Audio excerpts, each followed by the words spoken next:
사명을 주시고 승천하심입니다.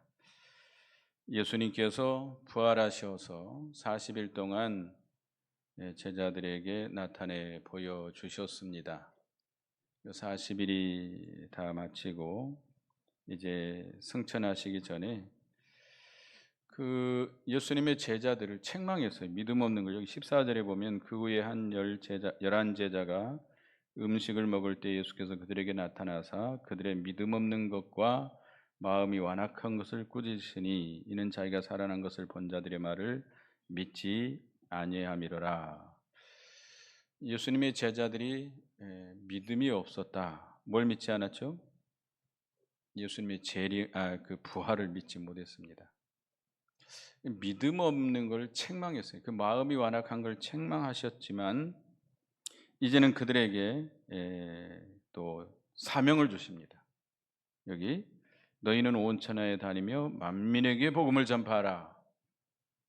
이 제자들이 믿음 없어요. 믿음이 아직 없지만 책망하시고 징계하신 후에 그들을 쓰시려고 사명을 주신 것입니다. 오늘날 우리도 참 믿음이 없잖아요. 믿음이 있는 것 같지만 믿음이 없습니다. 그래서 믿음이 없는 우리들을 책망하시고 또는 징계하셔서 하나님의 구원운동, 복음운동에 우리를 귀하게 쓰시는 것입니다. 그래서 여기 예수님께서 그 제자들에게 마지막으로 부탁하시면서 승천하셨는데 그 부탁하신 말씀이 뭐예요? 우리 15절 다 같이 읽습니다. 시작. 또 이르시되 너희는 온 천하에 다니며 만민에게 복음을 전파하라. 온 천하에 다니며 만민에게 복음을 전파하라. 제자들에게 명하신 말씀이지만 또 우리에게도 주신 사명입니다. 복음을 전하라는 거예요. 할 수만 있으면 모든 사람에게. 마태복음 28장 우리가 그 부활절 때 배웠습니다만 또 한번 보겠습니다. 마태복음 28장 18절부터 20절까지 보겠습니다. 마태복음 28장 18절에서 20절 같이 읽습니다. 시작. 예수께서 나와 말씀하여 이르시되 하늘과 땅의 모든 권세를 내게 주셨으니 그러므로 너희는 가서 모든 민족을 제자로 삼아 아버지와 아들과 성령의 이름으로 세례를 베풀고 내가 너희에게 분부한 모든 것을 가르쳐 지키게 하라. 볼지어다 내가 세상 끝날까지 너희와 항상 함께 있으리라 하시니라. 이 말씀인데 똑같은 말씀이죠. 우리 예수님이 하늘과 땅의 모든 권세를 가지셨다고 그랬습니다. 물론 예수님은 그리스도시기 때문에 창세 전부터 하늘과 땅의 모든 권세가 있으셨습니다. 그런데 그가 이 세상에 오셔서 십자가 지시고 부활하심으로 그 권세를 사용해서 자기 실력을 만든 것이죠. 이제는 복음을 전파하는 자에게 그 능력으로 함께해 주시겠다는 겁니다. 우리가 우리가 물론 부족하죠. 믿음도 없지요. 그렇지만 이제 주님이 주신 사명을 우리가 받았기 때문에 나가서 힘써 전도해야 됩니다. 전도하면 예수님이 그 권세를 입혀주시고 전도하는 자에게 그 주님의 권세가 나타나게 됩니다. 다시 말하면 전도하지 않는 사람에게는 뭐가 없어요? 주님의 권세가 나타나지 않아요. 우리가 주님의 말씀을 믿고 순종하고 나갈 때 주님이 능력으로 함께 하시는데 우리가 뭐부터 순종해요? 전도하는 것, 복음을 전하는 것. 우리가 세상 끝날까지 그 사명을 받은 겁니다. 우리 예수님께서 지상명령이라고 그러잖아요. 유언이라고도 말합니다. 우리에게 마지막으로 주신 말씀이 제자들에게만 주신 말씀이 아니라 오늘날 우리에게도 주신 말씀입니다. 그래서 우리는 모든 민족에게, 모든 사람에게 할 수만 있으면 모든 사람에게 우리가 들은 대로, 우리가 배운 대로, 우리가 아는 대로 나가서 복음을 전하고 말씀을 가르치는 겁니다. 그러면 우리는 부족하지만 누가 함께 하시겠다고요? 하늘과 땅의 모든 권세를 가지신 우리 주님이 함께 해주시겠다는 거예요. 그 주님이 그 능력을 입혀주시겠다는 거예요. 주님이 친히 함께 하셔서 도와주실 거니까 주님의 권세를 힘입어 나가서 복음을 전하면 우리가 모든 심령을 점령하고 모든 세상을 다 정복해 나갈 수 있습니다. 그래서 여기 우리가 또 주님의 말씀을 가르쳐야 돼요. 부족하지요. 그렇지만 나는 부족하다, 할 수 없다, 나는 말할 줄 모른다, 나는 아는 게 없다, 자꾸 핑계만 대지 말고 주님을 믿고 어떻게 하면 돼요? 순종하고 나가면 돼요. 일하시는 건 누가 하세요? 우리 예수님이 하세요. 주님이 하세요. 말씀도 주님이 말씀하도록 해주시고, 또 굴복할 자는 굴복하도록 해주시고, 정복할 자는 정복해 나가고, 회개할 자는 회개케 하도록 하나님이 하실 거니까 우리는 순종해서 심부름 잘하면 됩니다. 그래서 우리에게 주신 이 마지막 명령, 너희는 온 천하에 다니며 만민에게 복음을 전파하라. 16절 또 읽어보겠습니다. 시작. 믿고 세례를 받는 사람은 구원을 얻을 것이요 믿지 않는 사람은 정죄를 받으리라. 믿고 세례를 받는 사람은 구원을 받을 것이다. 그러니까 세례하면 이제 불세례와 물세례가 있습니다. 우리가 불세례라고 하는 것은 무슨 세례죠? 성령 세례. 성령 세례는 언제 받는 것이죠? 우리가 예수 그리스도를 믿을 때 성령 세례를 받는 겁니다. 그런데 그 예수 그리스도를 믿는 자들에게 이제 물 세례를 주는 것이죠. 의식적인 세례를 우리가 베풀어 주는 겁니다. 그러나 세례를 받지 않았다고 천국 못 갑니까? 어떻게 생각하세요? 세례를 받아야 천국 가나요? 천주교에서는 그렇게 주장하죠. 천주교에서는 반드시 영세를 받아야 천국에 간다. 그래가지고 천주교 그러니까 자기 천주교 신앙이 없는 사람들에게도 자기 부모라든지 누가 죽으려고 하면 돌아가시려고 하면 아무나 가서 영세를 베푸는 거예요. 그래서 연옥, 지옥은 못 가더라도 연옥으로 보내는 그런 일을 하는데 전혀 그렇지 않습니다. 여기서 세례라고 하는 것은 꼭 의식적인 세례만 말하는 것이 아니에요. 우리가 여기 세례라고 하는 것은 씻어 정결케 한다는 뜻이 있습니다. 우리가 다른 사람에게 복음을 전파해서 예수를 믿게 하고 또 말씀을 가르쳐서 그들이 말씀대로 순종해서 점점점 정결케 되고 깨끗게 돼서 예수님의 형상을 담게 하라고 하는 그런 뜻이 있습니다. 그래서 예수를 믿는 자는 구원을 받아요. 믿지 않는 자는 어떻게 돼요? 정죄를 받아요. 믿지 않았기 때문에 그들은 지옥 형벌을 받을 수밖에 없습니다. 그리고 17절 읽어보겠습니다. 17, 18절 읽어보겠습니다. 시작. 믿는 자들에게는 이런 표적이 따르리니 곧 그들이 내 이름으로 귀신을 쫓아내며 새 방언을 말하며 뱀을 집어 올리며 무슨 독을 마실지라도 해를 받지 아니하며 병든 사람에게 손을 얹은즉 나으리라 하시더라. 믿는 자들에게는 이런 표적이 따른다. 이 표적 좋아하죠. 그 사도 바울이 누가 표적을 좋아한다 그랬죠? 유대인들이 표적을 좋아한대. 유대인들이. 근데 우리 한국 사람들도 매우 그런 표적 이적을 좋아하는 것 같아요. 근데 표적이라고 하는 것은 하나님께서 우리 하나님께서 우리들을 통해서 표적을 나타내시는 것은 하나님의 신령한 진리를 나타내 보여주시기 위해서 표적을 보여주시는 겁니다. 육신의 병을 고쳐주신다. 그것은 그 심령의 병을 고쳐주시는 것을 나타내 보여주시기 위한 겁니다. 육신의 병 고치는 게 중요해요? 심령의 병을 고치는 게 더 중요해요? 심령의 병을 고치는 게 더 중요하잖아요. 그러니까 그 모든 근데 우리가 되게 보면 사람들이 그 겉으로 나타나는 그런 표적, 이적, 능력 이런 걸 좋아하는데 그런 사람들이 미혹받기 참 좋습니다.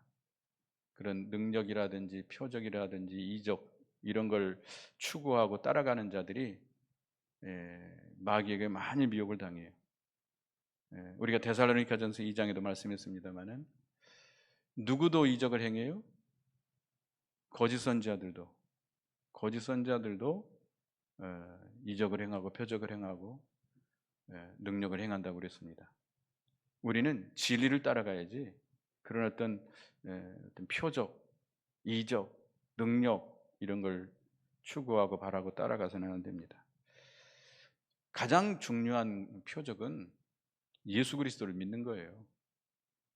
예수 그리스도를 믿는 것이 내가 믿고 싶어서 믿는 겁니까? 누구의 은혜죠? 하나님이 우리에게 주신 은혜예요. 이거 이적 아니에요? 나 같은 사람이 예수를 믿는다. 또 죽었던 영혼이 거듭난다. 이거보다 더 큰 이적이 어디 있어요? 여러분 죽었던 영혼이 거듭나지 않으면 구원받을 수 있어요? 없어요? 못 받아요. 병을 아무리 큰 병을 고쳤다 할지라도 여러분 죽었던 영혼 그 죽은 영혼이 거듭나지 못한다면 그는 어디 가요? 지옥에 가요. 지옥에 가요. 큰 죽을 암병에 걸려가지고 나왔다. 그거보다 더 큰 이적은 없다 그래요? 아니에요. 결국 그 사람도 죽게 됩니다. 얼마 아니면 또 죽게 돼요. 그 사람의 영이 거듭나지 못한다면 다시 그런 지옥 갈 수밖에 없어요. 그러니까 우리가 육신의 병은 고치지 못했을지라도 뭐가 거듭나는 게 더 중요해요? 우리 중생한 영이 거듭나는 게 더 중요해요. 우리 심령의 병을 고치는 게 더 중요한 거예요. 그게 더 큰 이적이고 참된 이적이잖아요. 어떤 그런 표적이 따르게 된다고 그랬는데 어떤 표적이 따라요? 귀신을 쫓아내며 예수님의 이름으로 귀신을 쫓아낸다. 물론 우리가 예수 그리스도의 이름을 힘입어 나갈 때 귀신을 쫓아낼 수 있습니다. 베드로와 요한이 남에서부터 안진뱅이 된 자를 예수님의 이름으로 일어나 걷도록 해줬잖아요. 우리가 또 귀신 들린 사람들 가가지고 이렇게 예배드리고 합심해서 기도할 때 그 귀신들이 쫓겨나가는 것을 우리가 체험하기도 합니다. 또 우리가 이 예수 그리스도를 믿음으로 나갈 때 마귀 역사를 다 이겨나갈 수 있습니다. 또 예수 그리스도의 이름으로 힘입어서 나가서 복음을 전할 때 마귀에게 종노릇하는 그런 심령들을 건져내서 그들을 그리스도 앞으로 인도해낼 수 있습니다. 그런 능력이 우리와 함께 그 믿는 자에게 함께 한다는 거예요.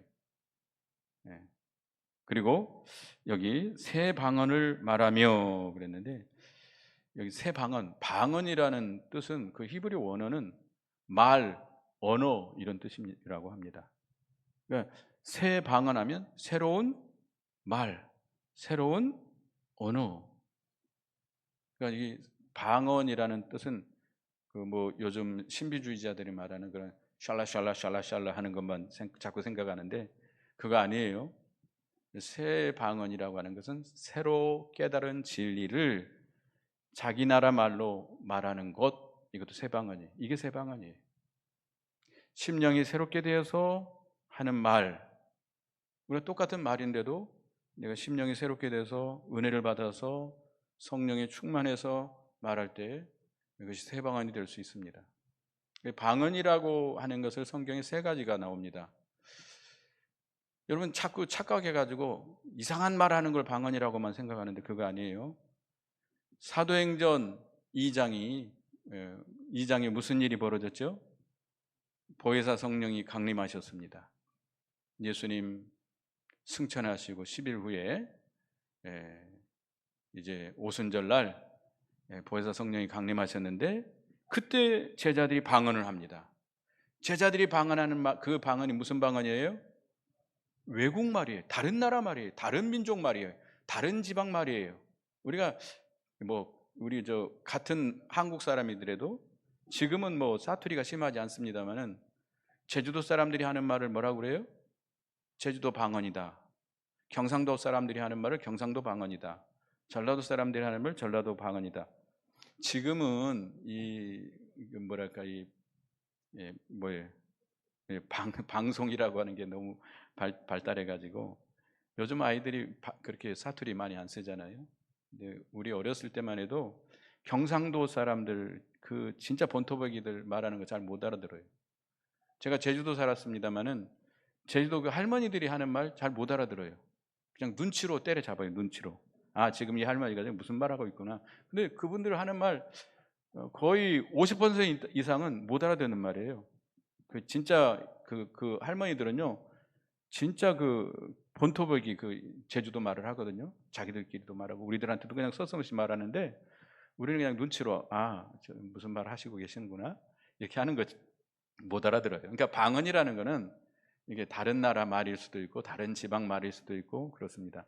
그러니까 이 제자들은 한 번도 거기에 가서 살아본 적도 없고 배운 적도 없지만 이 복음을 전파하기 위해서 성령께서 능력으로 역사해 가지고 다른 지방 말, 다른 나라 말을 하게 한 거예요. 그래서 방언이에요. 저도 선교 나갔다 왔습니다마는 선교사들에게 하나님 특별히 주신 은사가 있는데 그것이 바로 그 나라 말을 쉽게 빨리 배우는 겁니다. 하나님이 그렇게 은혜를 주세요. 왜냐하면 가서 복음을 전해야 되니까. 물론 이제 통역들도 있습니다마는 그 나라 말을 빨리 습득을 해야 돼요.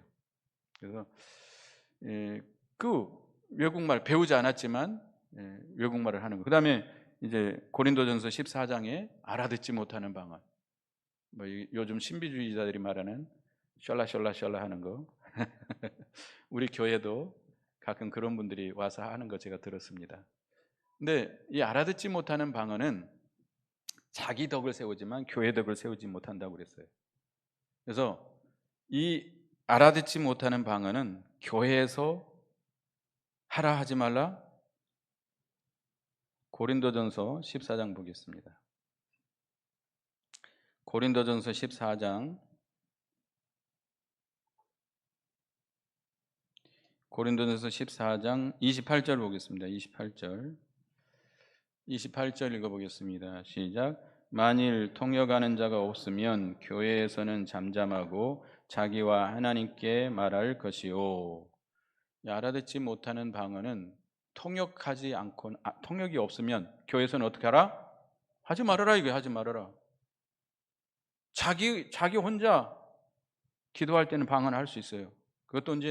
그것도 그 알아들을 수 없는 방언의 출처도 여러 가지. 하나님께 직접 주시는 방언도 있고, 자기가 배워서 신비주의 교회에서는 그 방언을 가르쳐요. 이렇게 해보라고. 할렐루야, 할렐루야. 100번 해보라고.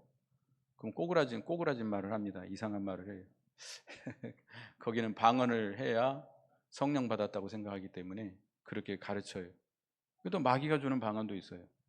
정말 하나님이 주신 방언이라면 여러분들이 기도할 때에 그렇게 할 수도 있겠죠.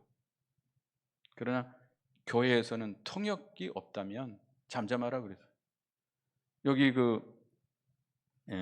고린도서 14장 19절에 보면 제가 읽어봅니다. 그러나 교회에서 내가 남을 가르치기 위하여 깨달은 마음으로 5마디 말을 하는 것이 1만 마디 방언으로 말하는 것보다 나으니라. 깨달은 말 5마디 하는 것이 1만 마디 방언하는 것보다 낫다는 거예요. 그러니까 알아듣지 못하는 방언 이거 또 하나는 이게 이제 오늘 본문에 나오는 새 방언입니다. 새 방언. 이 새로운 방언, 이 새 방언이 진짜 교회에 유익을 주는 거예요. 이게 새롭게 진리를 깨달아서 증거하는 거. 우리나라 말로, 자기 나라 말로 증거하고 또 심령이 새롭게 돼서 은혜를 받아서 자기 나라 말로 증거하는 거. 이게 새 방언이에요. 이게 교회에 가장 유익을 주고 덕을 세울 수 있는 것입니다. 그런데 예수 믿는 자가 무조건 방언을 해야 된다고 한다면 잘못된 거죠. 성령을 받았으면 증거로 반드시 방언을 해야 된다. 그렇지 않습니다. 만약 그렇다고 한다면 뒤에 뭐라고 나오죠? 18절에 뭘 집어도 뱀을 집어도 무슨 독을 마셔도 해를 받지 않는다. 그럼 뱀을 집어야 돼요? 뱀 집지 마세요. 뱀 집으면 물리면 죽어요. 그 뜻이 아니에요. 여기 신령한 뜻이. 그러니까 여기서 방언한다는 것도 신령한 해석을 해야지 무조건 우리가 알아듣지 못하는 방언을 한다. 예수 믿으면 반드시 표적으로 방언을 해야 된다. 그렇게 주장하는 건 잘못된 겁니다. 여러분, 집은 뱀 물어요, 안 물어요? 안 물어요? 절대 짚지 말아야 돼요. 전문가가 아닌 이상은 뱀 짚지 마세요. 그게 무슨 뱀이든지 안 짚는 게 좋습니다. 집었다가는 큰일 나요. 큰일 나요. 빨리 누가 발견해서 병원으로 가지 않으면 죽습니다. 또 독을 마셔요? 한번 시험해 볼래요? 나 믿는 사람이니까 한번 독을 한번 마셔봐야 되겠다. 마시면 어떻게 되죠? 죽어요. 절대 그건 하나님을 시험하는 거예요. 여기서 뱀을 집어도 해를 입지 않는다는 것은 우리가 믿음의 길을 걸어가다가 혹시 뱀에게 물렸을지라도 하나님께서 보호해 주셔서 해를 받지 않는다. 누가 그랬죠? 사도 바울이 로마로 가다가 배를 만나가지고 파선됐습니다. 그래서 어떤 섬에 이제 상륙하게 됐는데 비가 오고 춥기 때문에 사람들이 몰려 있는데 이제 사도 바울이 나뭇가지를 집어다가 불을 피우려고 하는데 그 나뭇가지 사이에 뱀이 있다고 콱 물었어요. 그래서 사람들은 이제 좀 있으면 죽겠다 했는데 뱀을 툭 털어버렸는데 죽었어요? 안 죽었어요? 안 죽었어요. 그 사람들은 원주민들은 그 독뱀인 줄 알고 좀 있으면 이 사람 죽는다. 기다려도 안 죽어요. 붙든지 죽어야 되는데 안 죽어요. 그거예요. 그런 뜻이에요. 우리가 주님의 믿음의 길을 걸어가다가 혹시 뱀에게 물렸을지라도 독을 입지 않도록, 그 해를 입지 않도록 하나님이 지켜준다는 그런 의미가 있고, 또 신앙의 길을 걸어갈 때 뱀과 같이 악한 자들의 핍박, 그들이 주는 손해를 보지 않도록 하나님께서 보호해 준다는 거예요. 고통을 당하지 않도록 보호해 준다는 거예요. 여러분, 순교당할 때 고통스러울까 봐 걱정됩니까? 혹시 순교당하고 싶죠? 예수 믿고 믿음 지키다가 말씀 지키다가 순교를 당하고 싶은데 고통스러워서 나는 못할 것 같다. 근데 그 고통을 누가 감당하도록 해주세요? 우리 주님이 다 감당하도록 해주세요. 걱정하지 마세요. 혹시 믿음이 있어갖고 순교자 그런 순교를 당할 수 있다고 한다 할지라도 그 고통에서 보호해 주십니다. 또 이 독을 마실지라도 해를 입지 않는다는 것은 그와 같은 의미예요. 이 믿음의 길을 걸어가다가 그 악한 사람들, 원수들의 그 독한 말, 그런 해독을, 그런 저주와 악독한 말들에 의해서 해를 입지 않도록 하나님께서 보호해 준다는 그런 의미가 있습니다. 그리고 여기 병든 사람에게 손을 얹은즉 나으리라 하시더라. 안수죠, 안수. 제가 중국에 이제 말씀 가르치러 가면은 그분들은 어디서 배웠는지 모르겠지만 자기들 아프다고 기도해 달라고 그래요. 그러면 꼭 안수기도 해달라고 그럽니다. 저는 안수기도 안 씁니다. 그래도 소용없어요. 목사 오랜만에 만났으니까 내 손을 잡아다가 자기 아픈 데다 대고 기도해달래요. 손을 빼버리죠. 저는 제가 할머니 같은 경우는 그냥 손만 잡고 기도해 줍니다. 손만 잡고. 우리 집사람 오해하지 마세요. 제가 절대로 여자 성도들이 손을 붙잡고 기도해 달라고도 안 해줍니다. 할머니 같은 경우는 제가 손만 잡고 기도해 줘요. 근데 꼭 안수 기도해 줘야 하나님의 특별한 은혜가 임할 줄로 이렇게 알고 있더라고요. 그런데 모든 병을 손을 얹어야 병이 낫습니까? 아니에요. 예수님이 그렇게 했나요? 요한복음 4장에 보면 가버나움의 왕의 신하가 자기 아들이 병들어 죽게 됐어요. 근데 예수님이 마침 갈릴리로 오게 됐어요. 그 사람을 보내가지고 빨리 와서 우리 아들이 병 죽게 됐는데 좀 고쳐달라고 그럽니다. 그러니까 예수님께서 네 아들이 살았느니라 라고 말할 때 믿고 가는데 자기 아들이 나았다고 사람들이 오고 있어요. 예수님이 가서 안수해 줬어요?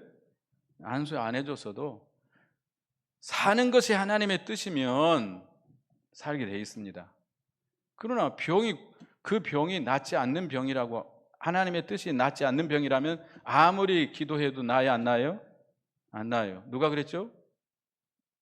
사도 바울. 사도 바울이 고린도후서 12장에 보면 병이 있었어요. 이제 거기는 정확하게 무슨 병이라고 말하지 않지만 눈병으로 알고 있습니다. 그래서 사도 바울이 하나님 앞에 몇 번이나 작정 기도했어요? 3번이나 이 눈병을 고쳐 주시면 내가 더 효과적으로 이 복음 사역을 하겠습니다. 고쳐 달라고 했지만 고쳐줬어요, 안 고쳐줬어요? 하나님이 안 고쳐줬어요. 내 은혜가 내게 족하도다. 은혜로 준 거라는 거예요. 은혜로 준 거라는 거예요.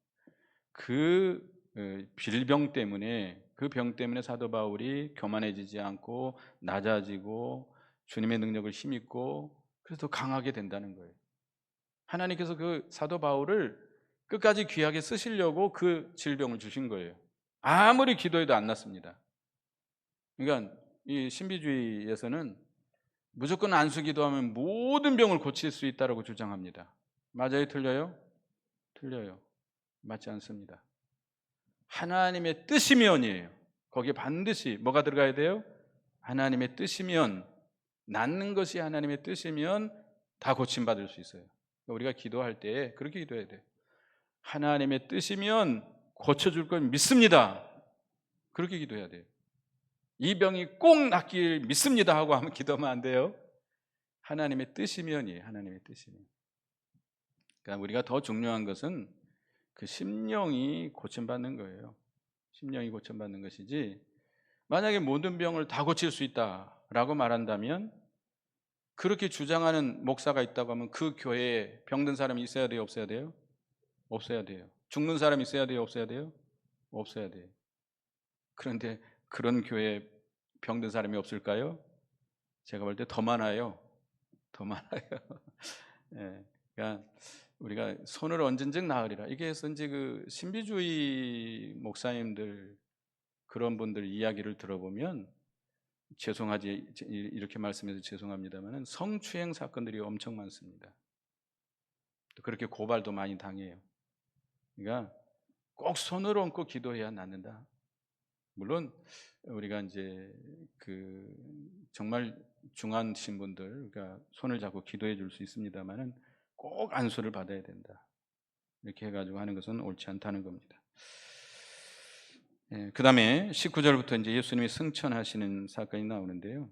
19절 읽어보겠습니다. 시작. 주 예수께서 말씀을 마치신 후에 하늘로 올려지사 하나님 우편에 앉으시니라. 예수님께서 승천하셨는데 무슨 산에서 승천하셨죠? 사도행전 1장을 보겠습니다. 사도행전 1장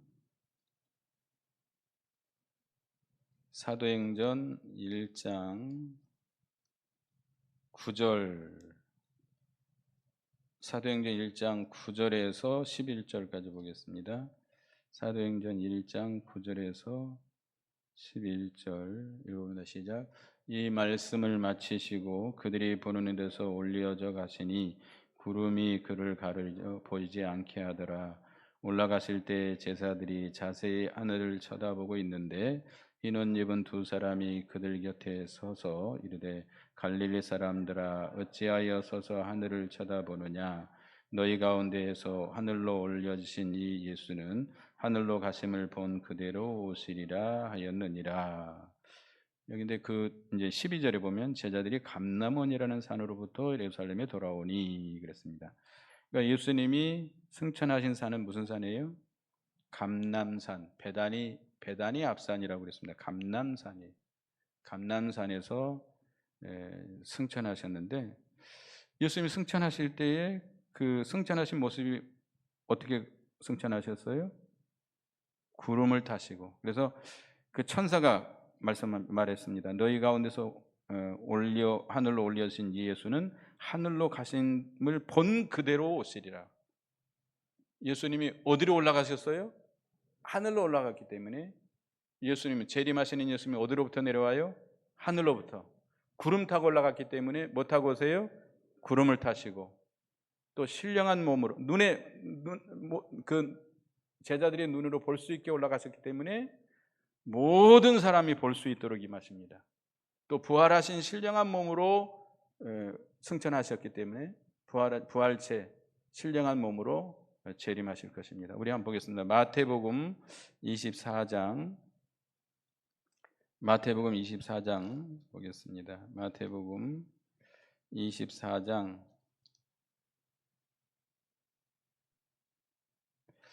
30절 읽어봅니다. 30절. 마태복음 24장 30절. 예수님의 재림에 대해서 말씀하고 있는데요. 읽어보겠습니다. 시작. 그때에 인자의 징조가 하늘에서 보이겠고 그때에 땅의 모든 족속들이 통곡하며 그들이 인자가 구름을 타고 능력과 큰 권능으로 오는 것을 보리라.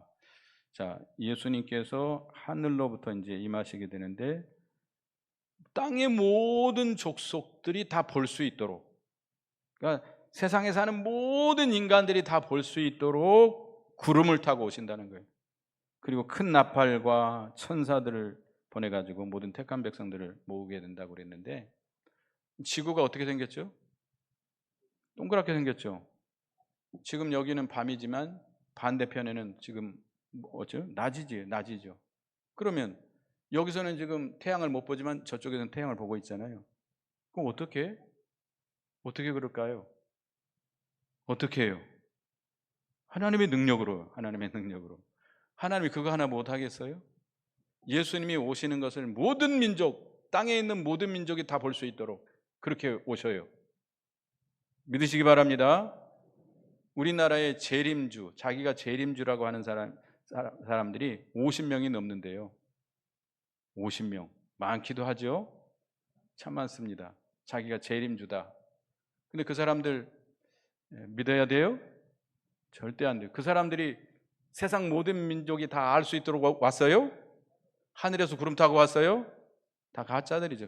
적그리스도들이에요. 그래서 예수님이 그리스도가 광야에 있다 해도 나가지 말고 골방에 있다도 가지 말라고 그랬어요. 재림 예수님은 재림하실 때는 하늘에서 구름을 타시고 천군 천사와 천사장의 소리와 나팔 소리로 모든 민족이 다, 모든 사람들이 다 알 수 있도록, 천지가 다 울리도록, 번개가 동해 서에서 번쩍이는 것처럼 모든 세상들이 다 알도록 이렇게 임한다고 그랬어요. 근데 자기들만 알고 있는데 재림 제7일 안식교 여호와 증인 같은 뿌리에서 나왔습니다. 그들은 이미 예수님이 공중에 재림에 있다라고 주장하고 있어요. 그래서 이단들이에요. 그런 재림주들이 얼마나 많아요. 여러분들 속지 말아야 됩니다. 모든 민족이 다 알도록. 뭘 타고 오세요? 구름을 타고 오세요. 그때 일어나는 일이 뭐예요? 죽었던 모든 성도들이 다 부활해서 공중으로 들려 올라가고, 살아있는 믿는 성도들은 다 어떻게 돼요? 휴거. 호련히 신령한 몸으로 변해서 공중으로 들려 올라가요.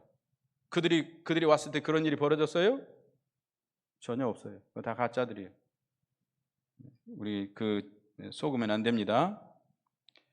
그리고 예수님이 어디로 올라가셨다고 그랬어요? 여기 본문에 하나님 우편에 앉으셨다 그랬는데, 이 하나님 우편은 가장 중요하고 존귀한 자리입니다. 그래서 우리 예수님이 우리의 영적인 성장, 또 우리의 몸의 구속, 그리스도의 형상을 입어나가는 이런 모든 그러니까 구원 운동을 책임지시고 이루어 나가고 계십니다. 하나님 보좌 우편에 앉으셔가지고 하나님께 기도하시면서 그 능력의 손으로 우리를 붙들어 주시고 지켜주시고 그 생명과 능력을 우리에게 입히셔서 우리의 구원 운동을 친히 이루어가고 계십니다. 그래서 20절에 보면 제자들이 나가 두루 전파할세 주께서 함께 역사하사 그 따르는 표적으로 말씀을 확실히 증언하시니라. 제자들이 믿음이 없었던 제자들 아니에요? 부활도 믿지 않았던 제자들인데 주님의 명령을 받들어서 10일 동안 정말 생명 내놓고 기도하고 보혜사 성령을 받은 후에 나가서 전파할 때, 복음을 전할 때 뭐가 함께 하셨어요? 주님께서 함께해서 많은 표적이 일어나서 말씀을 확실히 증거했다고 했습니다. 우리도 믿음이 별로 없지만 우리가 주님의 능력을 힘입어서 나가서 복음을 증거해야 되겠습니다. 그래서 예수님께서 사명을 주시고 승천하셨습니다.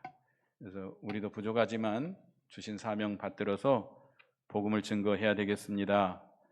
우리가 말씀을 순종할 때 복음 증거하는 것, 이 말씀부터 순종해야 되겠습니다. 그런 자가 힘이 있어요. 그런 자에게 하나님의 능력을 함께 해주십니다. 그래서 또 예수님이 승천하실 때 그대로운 모습으로 다시 온다고 그랬어요. 여러분 속지 마시고 주님의 재림을 간절히 바라보고 준비하는 여러분 되시기 바라겠습니다. 기도하겠습니다. 주님이 이제 승천하시기 전에 제자들에게 사명을 주신 주님, 오늘날 우리에게도 복음을 전파하라 하신 사명을 주셨는데 주님을 능력을 힘입고 나가서 복음을 전함으로 하늘과 땅의 모든 권세를 가지신 우리 주님이 함께 하시고 그 능력을 덧입혀 주셔서 구원의 역사가 일어나도록 역사하여 주시옵소서. 재림하시는 주님을 바라보게 하시고 준비하고 기다리는 저희가 되게 해 주시옵소서. 예수님의 이름으로 기도드리옵나이다. 아멘.